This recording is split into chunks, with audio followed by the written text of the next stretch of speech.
Je me souviens très bien de Ferrières parce que j'y allais très souvent. Et c'était un château Napoléon III qui était rearrangé par Marie-Hélène de Rothschild qui avait un goût extraordinaire.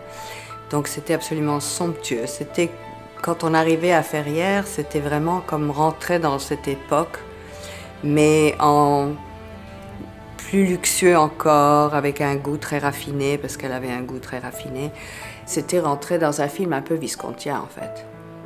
C'était un peu, oui, c'était un peu tous ces extraordinaires décors de cette époque, à la recherche du temps perdu, de ces balles à l'époque aussi, avec les fleurs, enfin des fleurs à n'en plus finir, blanches partout. C'était un bal Proust, donc les femmes étaient toutes avec des robes corsées ou avec des grandes coiffes, avec des tiares, avec beaucoup de bijoux. Enfin, c'était vraiment l'époque proustienne.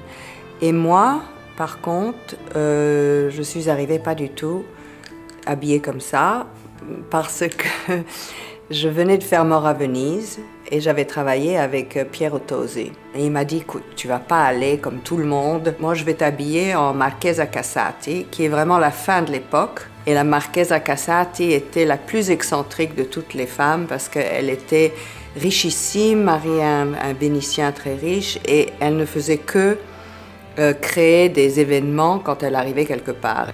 D'arriver comme la Marchesa Casati, moi j'étais rentrée dans son personnage ce soir-là.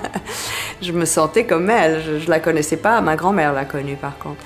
Mais ça m'amusait d'imaginer comment elle était, de jouer un peu ce rôle.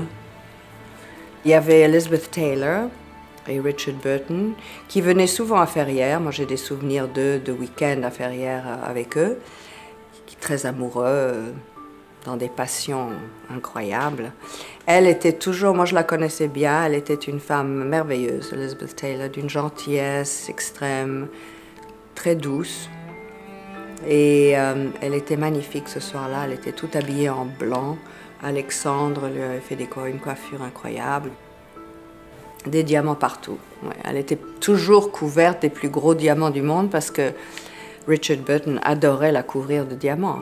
On était émerveillés toujours par tout ça parce que on était jeunes et que la vie était belle dans ces moments-là, non? Et des moments où on se dit la vie est belle. Moi, je ne sais pas si j'ai tellement dansé dans ce costume d'ailleurs. J'avais une longue cigarette comme ça avec une cigarette holder comme ça. Et je me souviens pas trop d'avoir dansé peut-être dans cette soirée-là. J'ai peut-être plus dansé dans d'autres balles qui étaient plus adaptées à mon costume.